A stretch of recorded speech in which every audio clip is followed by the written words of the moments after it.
In the webinar, I invite you to a journey into parametric modeling.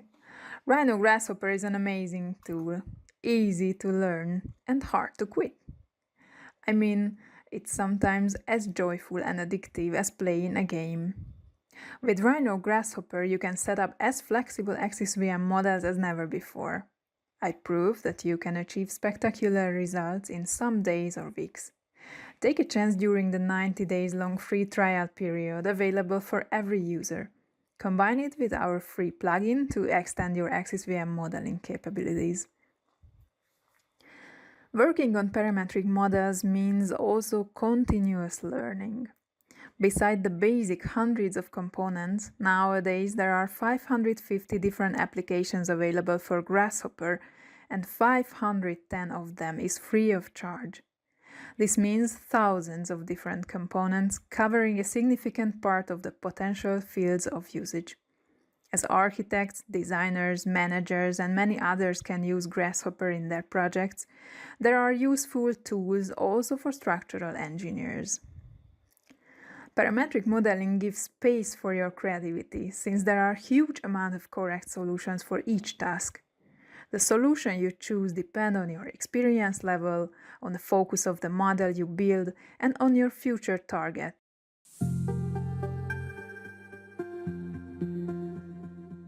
First step is to start Rhinoceros 3D CAD software, simply called Rhino. To start Grasshopper, the user has 3+1 possibilities.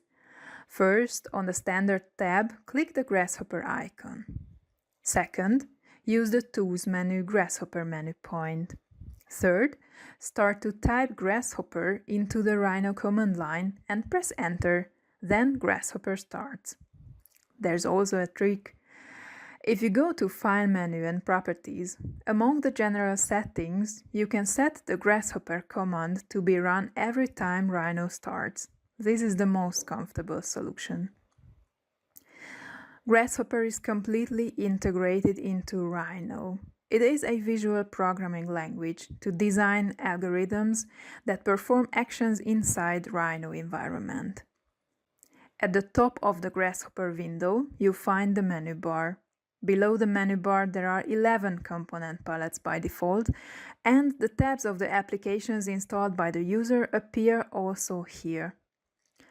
Let's put some items from the Params tab to the canvas. Either drag and drop or click on the item, then click on the canvas works. Left click on the subcategory opens a list including all the item icons and names in that subcategory. We have now a point, a curve, and a geometry parameter on the canvas. They can be easily aligned. Grasshopper provides two types of items, the parameters and the components. I talk first about the parameters. These items are simple and small. The purpose of them is to store data, volatile or persistent data. In other words, temporarily or permanently. Volatile data can come, for example, from Rhino. The Rhino window contains 4 viewports by default. User may enlarge them by clicking on the viewport name. The main sidebar offers the most important buttons to create geometries in Rhino. I create now a point, an ellipsoid, a closed polyline, and a curve.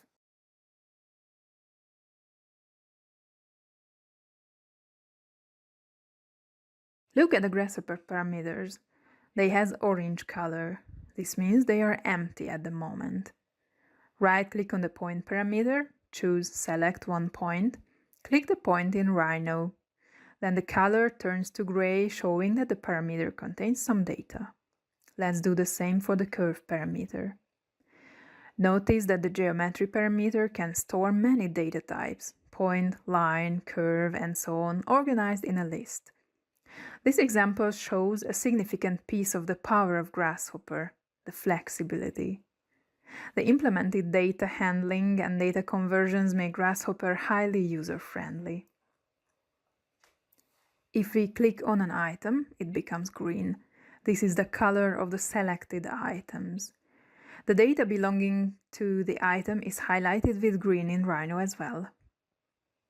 Now I would like to move the objects stored in the geometry parameter in x direction. The distance between each of them is 10 mm, and I would like to create a series of 10, 20, 30, 40 mm as the magnitudes of the motions.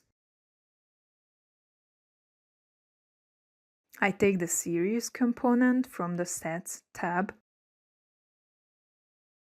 The components implement some functionality. They operate on data.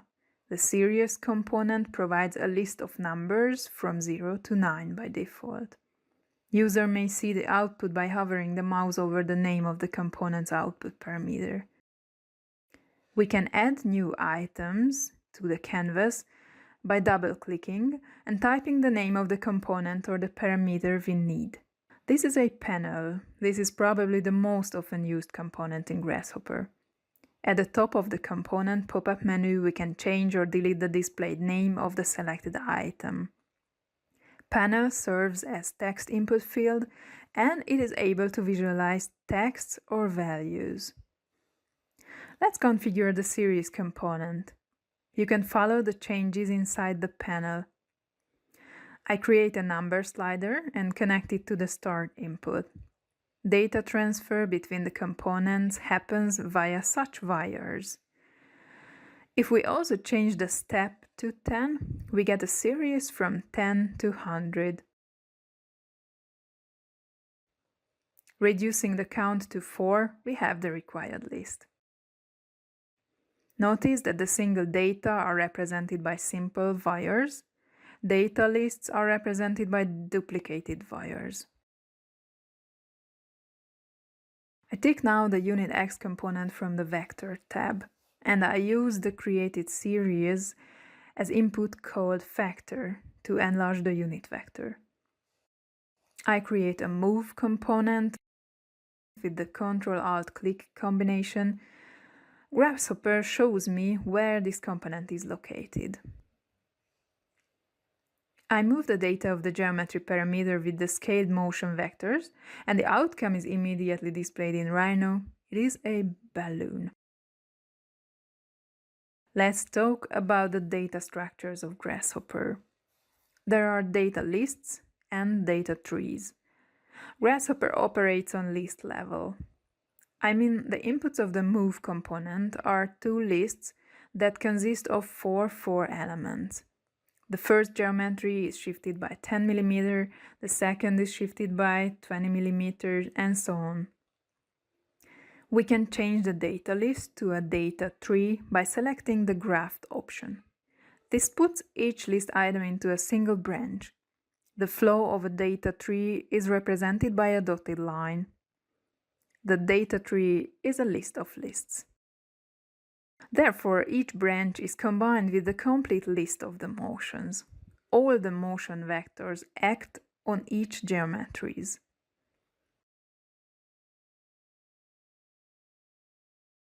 If we graphed the vector list, the combinations are clear again, and we have one single balloon.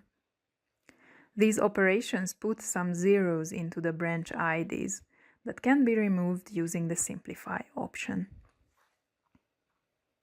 The flattening smoothes any kind of data tree into a list. In this example, it is equivalent by switching off the grafting. Let's see. There's another option called reverse that reverts the order of the data inside a list. I can say inside each branch. In our case, this also destroys the balloon.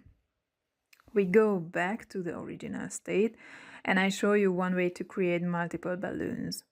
Using the linear array component from the Transform tab, the balloon geometry is copied, shifted, and pasted many times. With the count input parameter, we can specify how many copies we need. It always works to rename the number sliders, especially if there are many of them inside a script. Then we can publish them to the Remote Control panel. Opening the remote control panel, that is a great tool to control huge models, we see all the published sliders collected in a list. By moving the sliders, we can easily modify the numerical inputs of our model. Of course, the same can be done on the canvas as well. The user may switch off the preview of a component's output. Then the component turns to gray and the red previews disappear from the Rhino viewport. It is important to know that the geometry that is created with Grasshopper components is not a part of Rhino viewport. It cannot be edited unless it is baked into Rhino. The balloons are represented by black lines after baking. From now on, they can be selected and manipulated in Rhino, for example, moved with the aid of gumball. At the same time, Grasshopper loses the control over them. The sliders do not affect the baked items anymore. I add a new component to the canvas called bifocals, very useful tool for beginners. It displays the name of each parameter and component. Let's save the script into a GH file, then save the baked and drawn objects of Rhino into a 3DM file. It is important to know that the contents of the parameters are not automatically stored in the Grasshopper script file. If I delete a referenced object from Rhino, the Grasshopper parameter gets empty. Now I undo the deletion. If I want to make my parameters independent from Rhino, I must select Internalize Data. This way we change from volatile to persistent data storage. After this action, I can delete the geometry from Rhino without losing the contents of the script. Then I save the data with Ctrl+S. I open a new document. In the right upper corner, the user finds the File Browser control. The documents can be easily activated or closed by one click. In the next minutes, I show you some basic ideas to create geometry from the ground inside Grasshopper. I put the bifocals on the canvas, then add a construct point component that immediately creates a point in the origin of the coordinate system by default. I create another point by copying the component and connecting an input value to the x and y coordinates. To draw a line between these points, I use them as input of a line component. If the slider moves, the position of the second node and therefore the length of the line is changing. This may become a beam element in AXISVM. I may group the related components together in order to be able to move them together along the canvas. Not only a panel can contain text, but there is another item for this purpose called Scribble that can be found in the params category, utils subcategory. Double-clicking on the text brings up the editor, and we can create huge informative labels very quickly. Now I copy all components and press the middle mouse button to open a visual pop-up menu. I disable the selected components. When a component is disabled, Grasshopper Solver doesn't perform any calculation or evaluation on them. The components get a gray color that is slightly different from the color code of the preview of state. To create a rectangle, I remove the line component and take the rectangle from 2 points component from the same subcategory. As soon as the rectangle component is put on the canvas, we see its default preview in Rhino. Notice that it's independent from the points I created earlier, although the origin is coincident with one corner point. We must use the points as inputs in order to force the rectangle to be drawn on them. Such a rectangle may serve as the contour of a domain as an input of the AXISVM domain component. Let's mesh this rectangular region. In order to create a surface over the rectangle, we need to explode the rectangle. Thus, we get the lists of its lines and vertices. There are 5 vertices, because in case of closed polylines, the first point and the last point is the same. To make separate output for each vertex, I use the explode tree component and graphed the list of vertices into a tree. Zooming on the explode tree component, you can see small plus and minus signs. This means that the number of outputs can be configured by the user. In the end, each vertex has its own output and can be used as corners of a surface. The mesh surface component creates a regular mesh on the surface that can be easily configured. The display menu preview mesh edges function must be on in Grasshopper. I disable these components to show you another approach to create a rectangular shape. I need one point, and I'm going to apply the move transformation on the point. I need to move it in x and y direction, therefore I take the unit x and unit y vectors. The furthest corner is going to be created by moving along a vector that has both x and y component as well. The order of the points is important, therefore I connect the unit x first, then holding the shift button I connect the vector, then again holding the shift I connect the unit y. If I double-click on a wire, a small item called relay appears. This helps to manage the wire positions. It is a useful tool to keep the scripts well organized. It's not able to store or manipulate the data, just lets through itself.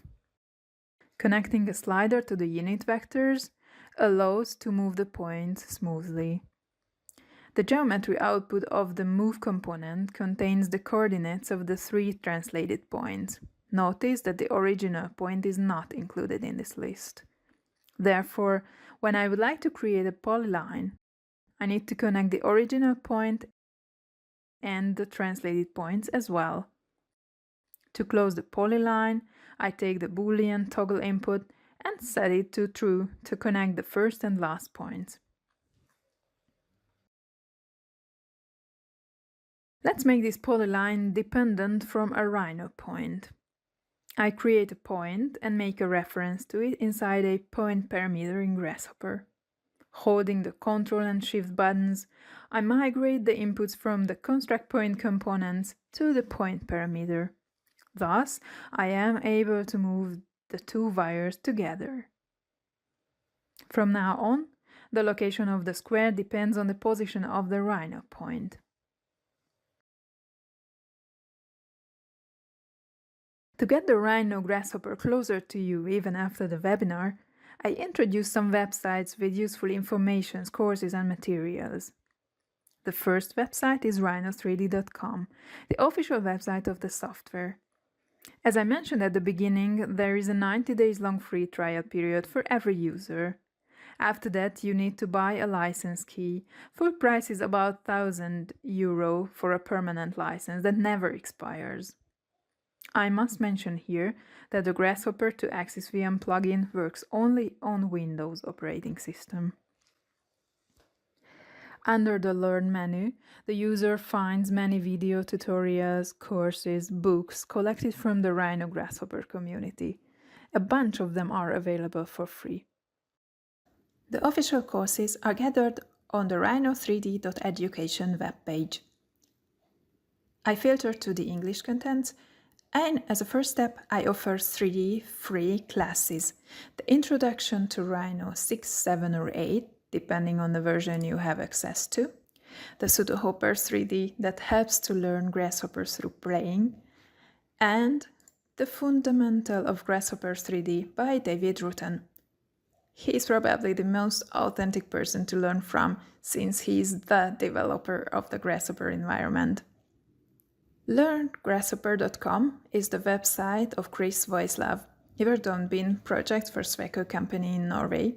He is civil engineer and participated, for example, in bridge design projects.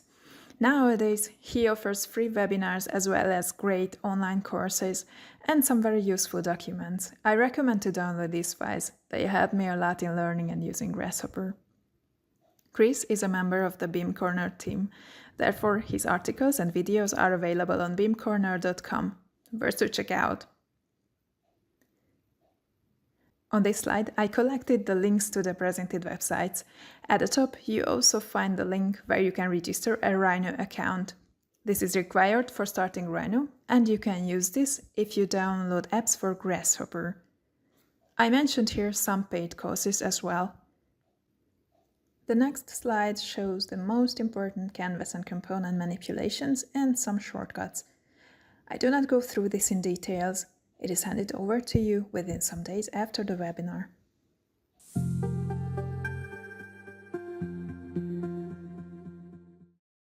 In this section, I'm going to talk about the Grasshopper to AXISVM plugin. The first version was published in 2018. It provided practically 2 components, and it was able to transfer simple lines and members like beam elements into AXISVM. The next version, called v3.0, has already been able to send surface elements, domains, and set nodal supports in AXISVM. Then, v4.2 brought some components for load definition. The material and cross-section library of AXISVM has become directly available from Grasshopper. Linear static FEA can be started, and some settings have been available to speed up the data transfer in special cases. v5.0 contained numerous new elements. Special domains, beam and releases, eccentricity, rigid elements, and so on can be set. Load definition possibilities are further developed. Load panels, load groups, and load combinations can also be defined. Later on, Grasshopper to AXISVM v6.0 made feasible to create parametric cross-sections, to choose or define X-lump panels, set up references, spring characteristics, and link elements. The loads subcategory has been extended with fluid load, wind load, snow load, etc. An analysis control component has been developed to make feasible to set up and run static, vibration, buckling, and even seismic analysis. Creation of steel and timber design members has become possible. The latest version, called 7.0, offers components, for example, to create parametric cross-sections from section library elements, to control the result display settings of AXISVM, to import some results into Grasshopper, and to perform cross-section optimization. The plugin is developed using the C# programming language in .NET Framework 4.8 environment. It communicates with AXISVM via COM server, so-called API, Application Programming Interface. When we transfer data to AXISVM, hundreds of commands are executed in the background in a split of a second. The video illustrates what happens if we transfer some line elements and then some domains of a first-story reinforced concrete building. In order to download the latest public version, you need to visit foodforrhino.com. Here, you can log in with your Rhino account to download apps. First, browse for AXISVM, open the search result. Below the description of the plugin, you can find and download the available materials.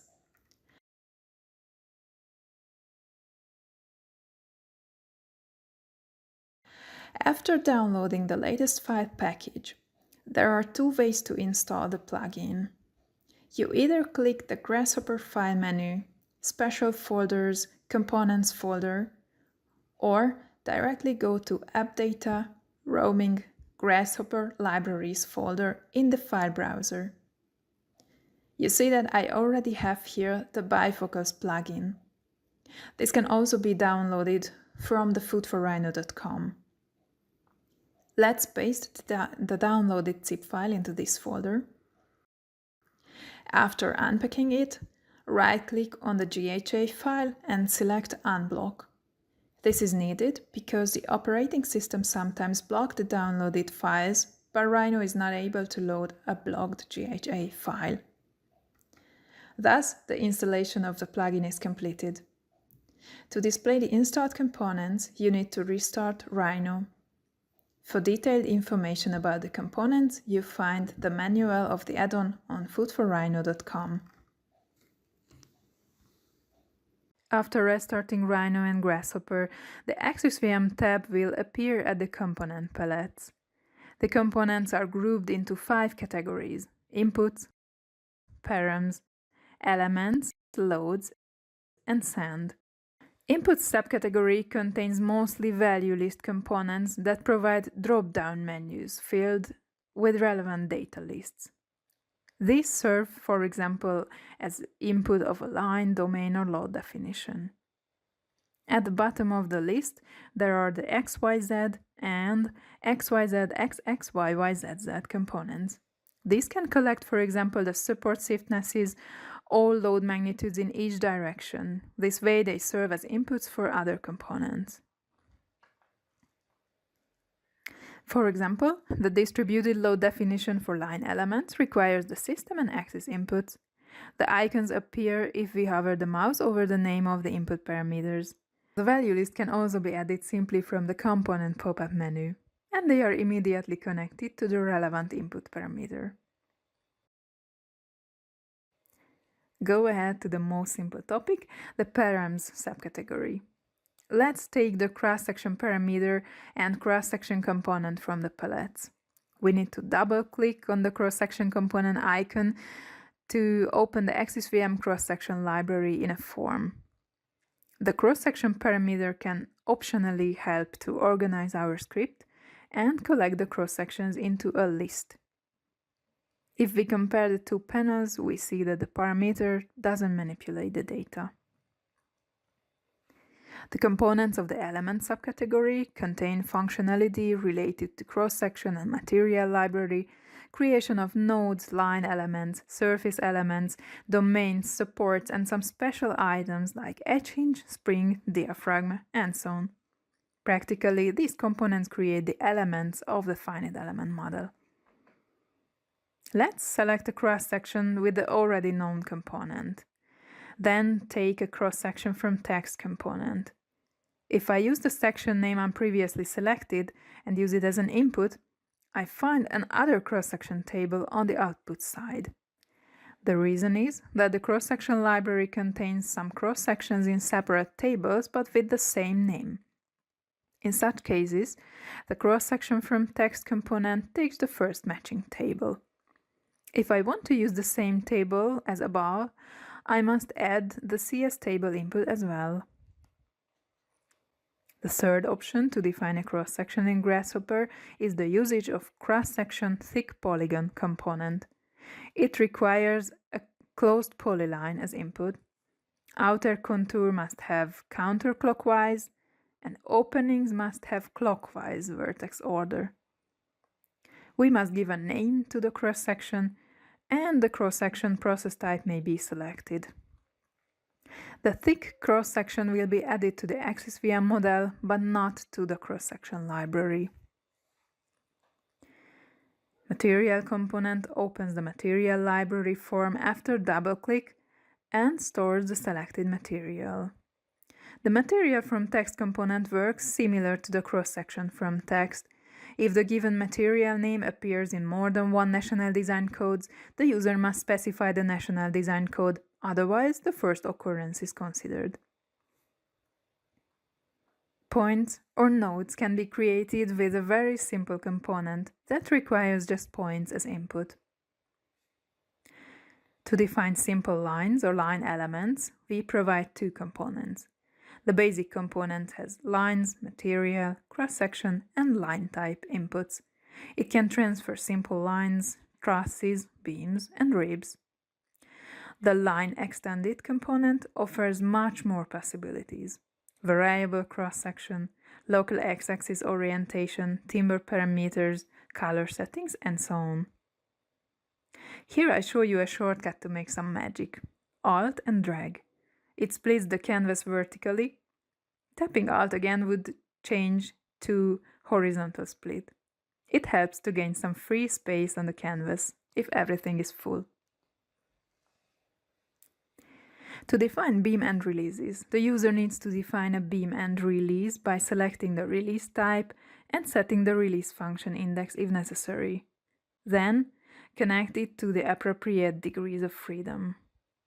The prepared AXISVM releases serve as start release and end release input for the line extended component. Line eccentricity component provides a wide range of eccentricity settings, including the eccentricity releases as well, that become available in X6 R3 edition. These components are located in the second group of the elements subcategory. The following item we check is the mesh component. This has 5 inputs. The very first input, called meshes, is always required. This component is able to transfer Rhino mesh to AXISVM as edges, surface elements, or domains, depending on its connection with the sender component.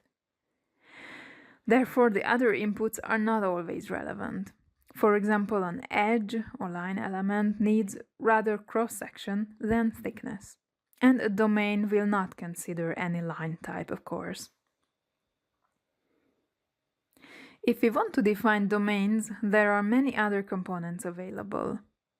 There is a basic domain component, the contour, the element type, thickness, material, hose, and color settings can be given. The thickness and eccentricity of the domain can be either constant or variable. Variable thickness settings have a separate component. Constant thickness can be defined connecting a single value.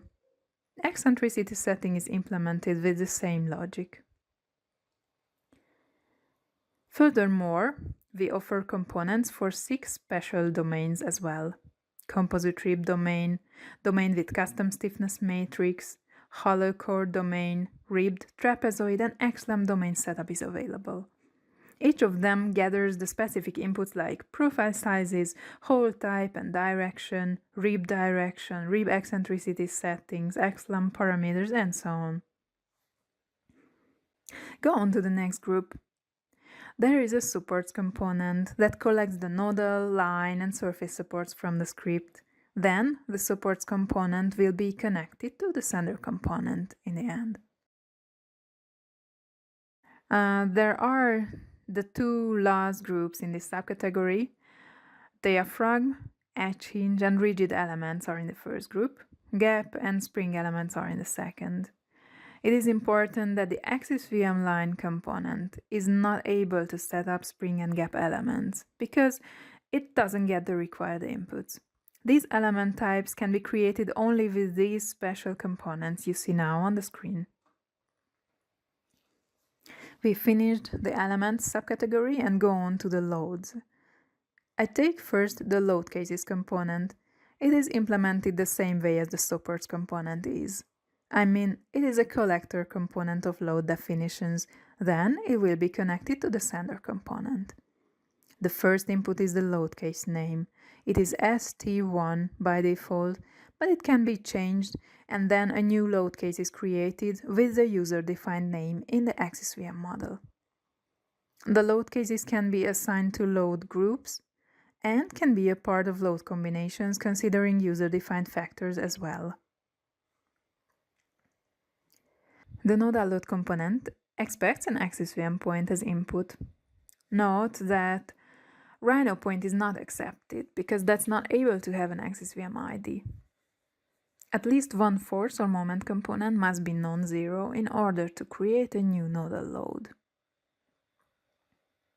The distributed line load can be prepared with a basic and an extended component. The basic configuration is able to create a distributed force load in the chosen direction over a given section of the line element. The extended component can manage every force and moment components together, and trapezoid or rectangular load profile can also be created with it. Domain concentrated load. It expects the force and moment input via XYZ components. If one single value is connected instead of XYZ component, then all the 3 force components will be equal to that value. The distributed surface load is used for surface elements. It accepts AXISVM mesh input, nothing else. Next one is a distributed domain load component that can be used to define a distributed load over a complete domain in one selected direction with a given constant intensity. The domain area load component is the complex variant of this. It can apply the load either over the complete domain or just over a closed polyline inside the domain.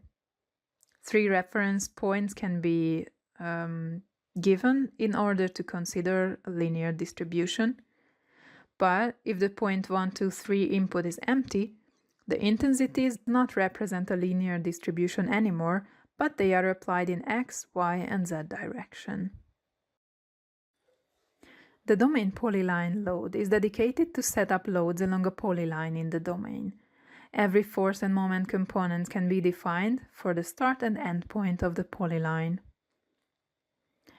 There is a component to create load panels from line elements, surface elements, or domains. Concentrated load, distributed load, and polyline load can be applied on these load panels.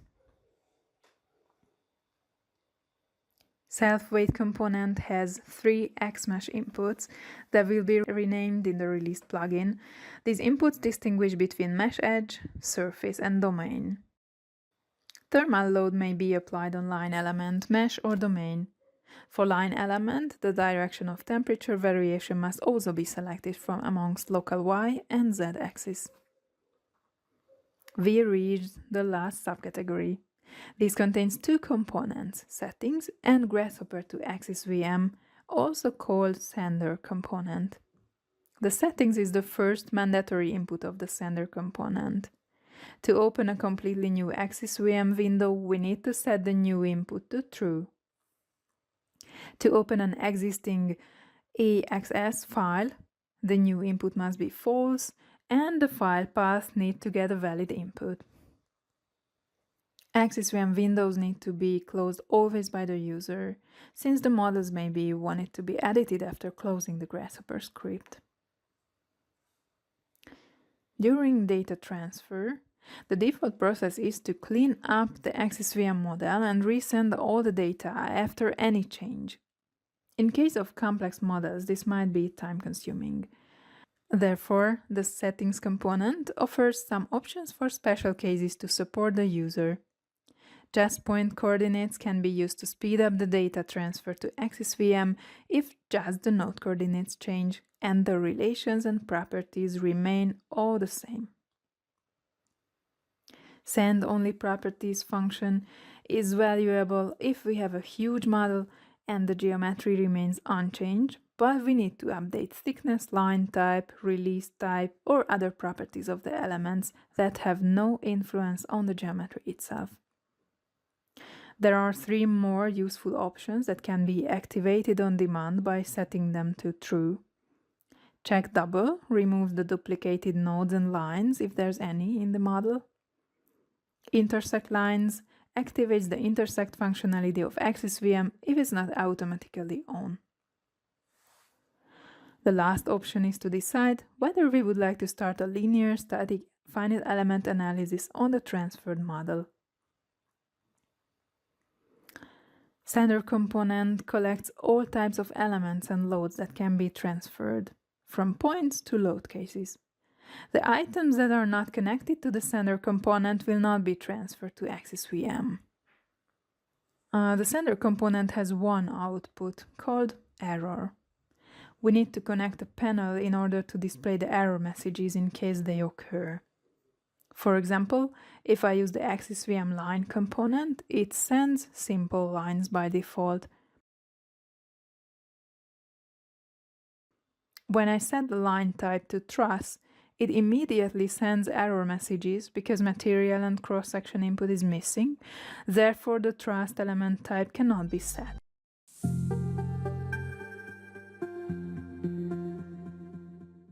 Section of the webinar, I show you how to transfer a cell phone tower model into AXISVM. This is a typical example where the Grasshopper script is a powerful tool for structural engineers. Setting some dimensions as parameters and figuring out an algorithm for cross-section assignment more customers can be easily satisfied quickly on the basis of the same Grasshopper script. The tower consists of two types of segments, and I'm going to consider the self-weight and some wind load in separate load cases. The parameters I chose are the segment height and count in the parallel and in the conical sections, the base width, and the width of the parallel section. At some angle, the diagonal beams of segment type number 1 would be too long and weak. Therefore, the segment type is automatically changed from type number 1 to type number 2 at a given limit. The following considerations have been done during modeling. The grid is continuous in the consecutive segments, thus the diagonal beams meet in a common node. The beams must be grouped for cross-section assignment and to set beam end releases. I am not going to show you how the geometry is created, because there are many different good solutions. I can decide whether I create the parametric segment and I distribute it, or I build the model in a way that I have immediately the required beam groups. Do I create the geometry inside Grasshopper, or I draw it in Rhino, then scale, shift and rotate it? Decisions have to be made based on the aim of the modeling and personal preference and experience. Last but not least, the algorithm for cross-section assignment needs to be figured out. I made some simplifications compared to the reference model I had. I used 11 cross-sections in the model. I decided to split the tower to A, B, C, D, E, F sections, and I defined the assignment separately for each section, for each beam. As going along the tower upwards, the beam cross-sections are smaller and smaller. Take a short look at the Grasshopper script. It starts with many number sliders as inputs. Then the points of the tower legs are generated. The angle of the diagonal beams is calculated for each segment in order to find the location where the segment type needs to be changed. In the end, the segments are grouped into list A and B based on the required segment type. Then the beams of each segment are created.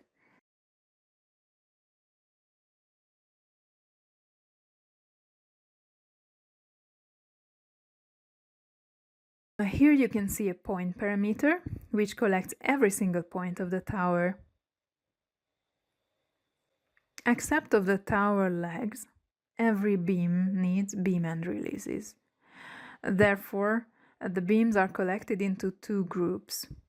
The endpoint component creates a data tree from separate inputs, using them as branches. The indices of the endpoint component grow from 0 to 10 in order to easily match the 11 different cross-sections I use in the model. First of all, I generate and fill the 11 cross-section components based on the list in the panel.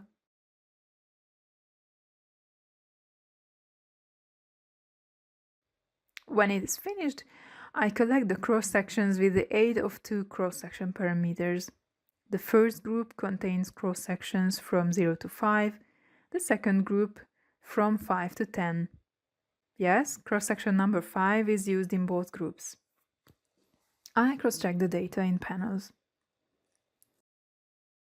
It is time to start a new AXISVM model.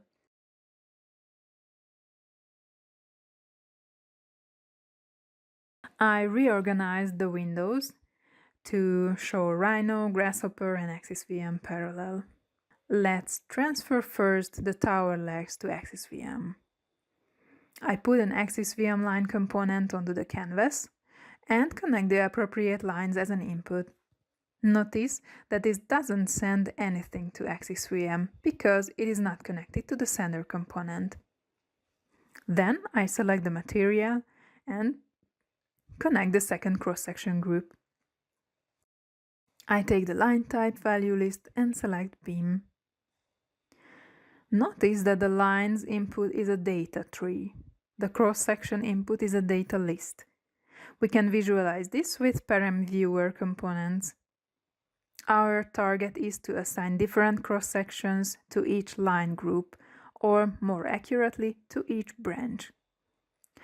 With the current settings, the complete cross-section list is assigned to each branch of the line input. This is not what we want. We need to graft the cross-section list to achieve that Grasshopper pairs the line branches with the cross-section branches as we want. I apply the graft option rather on the input of the line component. The outcome is the same, just I could not visualize the details here as good as I did at the cross-section parameter. Now we have 6 AXISVM lines, and we can connect them to the sender component. As soon as we do so, we see that only one branch of the data tree is visualized in AXISVM. The sender component can handle only data lists until we have one single settings component connected. If we would have 6 AXISVM windows open, each branch of the data tree would appear in separate AXISVM windows. We want to put everything into one window, therefore we need to flatten the AXISVM line input into a list, and then each tower leg appears as expected.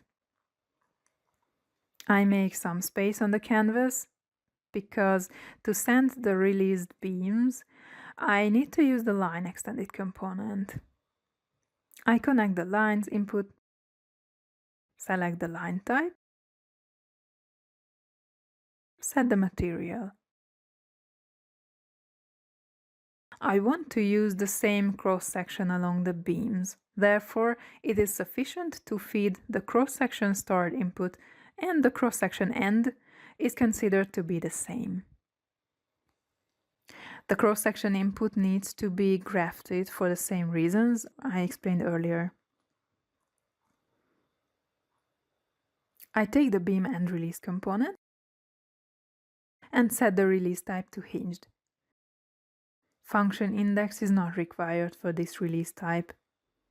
I set rotational releases about the local Y and Z direction of the beams and connect the releases to the start release and end release inputs of the line extended component. The data can be quickly sent to AXISVM, and you can see that the beam end releases are set as expected.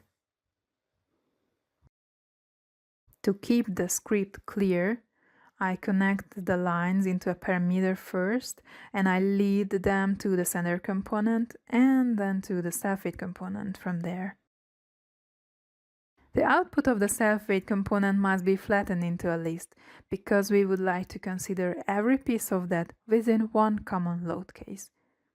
I take a load case component, give it a name, and connect the self-weight load into it. After making a wire towards the sender component, the new load case is generated in the model.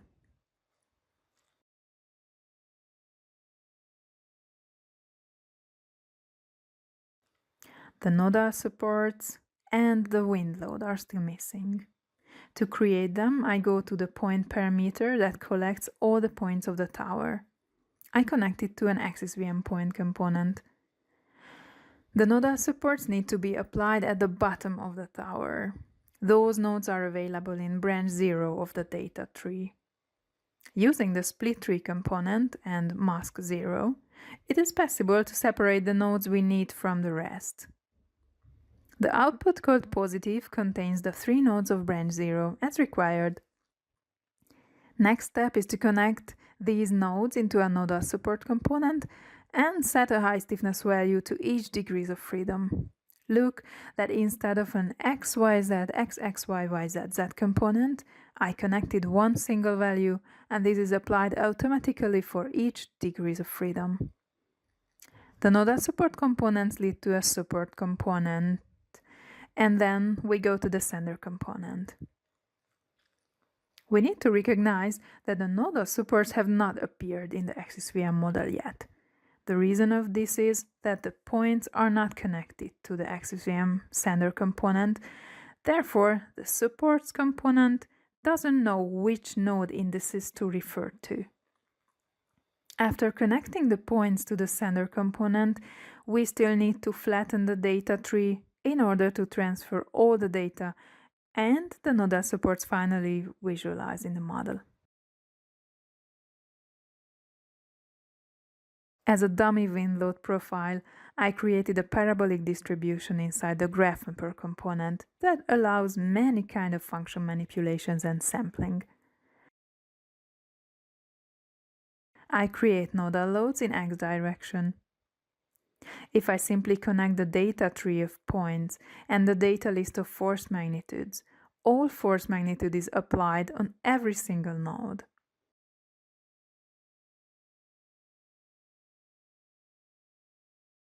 To change this, I graphed the data list of forces.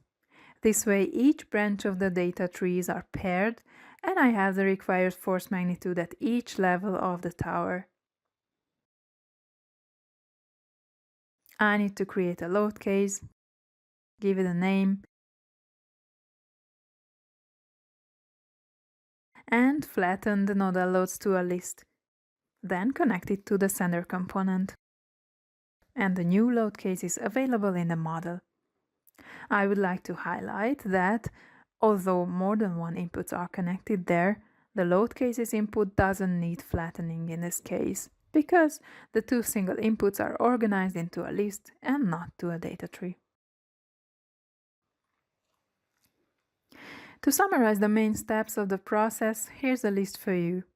We need to open AXISVM, define all important properties of the line elements, in this case, material, cross-section, beam and releases. Nodal supports need to be set up, and nodes need to be transferred as well. The loads must be applied within load cases. I presented the usage of the self-weight and nodal load components.